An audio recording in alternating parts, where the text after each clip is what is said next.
All right. Well, hi guys. I'm here to do my first speech for you, um, and we're just gonna jump right into it. This is our 5-minute fable for the wolf in sheep's clothing.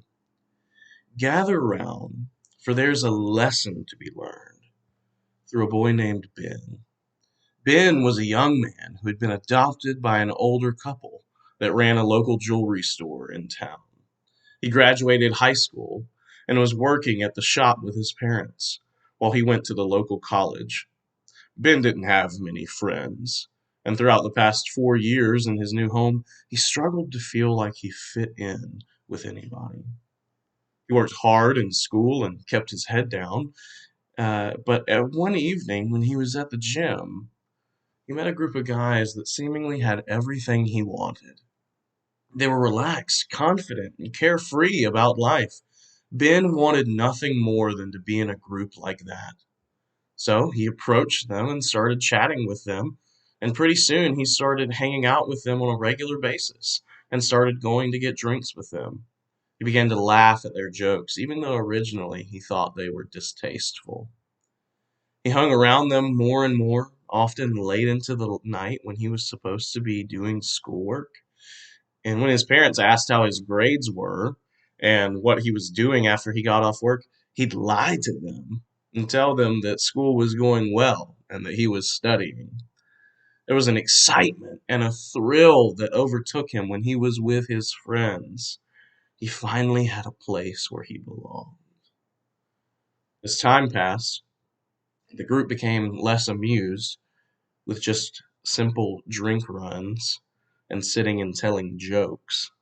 Their lifestyle was expensive, and Ben overheard some of them talking about quick ways to make a bunch of money with hardly any effort. They talked about shoplifting a few items here and there and reselling them. They talked about taking from bigger stores that wouldn't notice a few items going missing.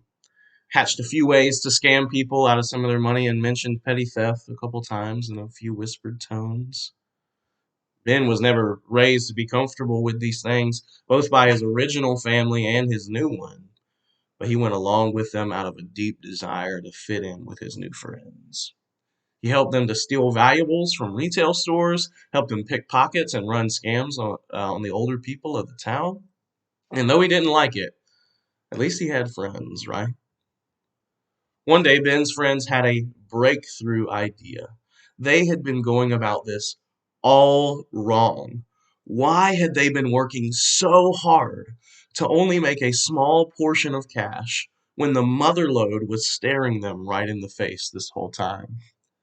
Ben, one of them said, you work at your parents' store downtown, right? Ben felt his heart sink to his stomach. This was the first time they had taken an interest in his job or what he did outside of being with them. He wondered why they cared about that now, and if they were going to ask what he thought they were. Yes, I do, Ben replied. I work for them at Best Friends Diamonds. Why do you ask? A mischievous sparkle filled his friend's eyes. He never fully recalled what exactly was said in the following moments, something about him getting a key card to get through the front door and where he can go to turn the cameras off. It was all a blur to him. He couldn't believe it. He couldn't believe that his friends wanted to hit his parents' jewelry store, and for the first time in a long while, he wondered if what he was doing was right. But he'd grown so attached to his friends. They're like brothers, and he got to choose them. He'd been robbed of so many choices in his life, and he thought they were the right one. Reluctantly, Ben agreed to their plans and did all that he could to disable his parents' security system to the shop. Cameras are unplugged. Ben's father, his key card suddenly went missing. He must have lost it, and he had to borrow Ben's to get in and out of the shop. Ben decided he would use his dad's card to get in and make it seem like someone swiped it from him. As an added layer of defense, Ben even placed a magnet over the door uh, sensor at the front of the shop, so it would seem like the alarm it wouldn't go off when the door opened, and they could walk in worry free. The time had come, and they all got into Best Friend's diamonds, exactly as Ben said they would. He opened the cases as his close friends began shoveling merchandise his parents owned into their bags. Diamonds and rings and other costly pieces found their new owners, and to his dismay, Ben found himself doing the same. And something in Ben felt off. Why was he doing this? His parents had only ever been kind to him. They took him in when he had lost his whole family. How could he betray them? And in the middle of contemplating this, he knocked one of the vases off the counter without thinking, and the glass break in the ceiling sounded as it shattered. Within seconds, Ben's friends were grabbing their bags, running out the doors as sirens could be heard close by. Ben hesitated and grabbed his own bag, ran out around the corner, and as he rounded the corner of the street, the glow of red and blue surrounded him.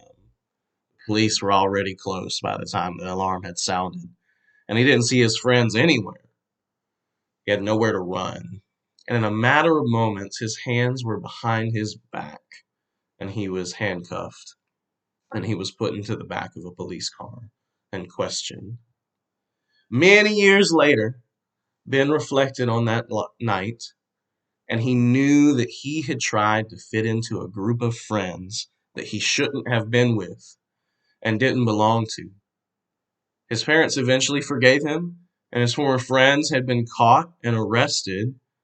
All that had been stolen was restored, but it was a curious thing that Ben had ever agreed to be friends with them in the first place.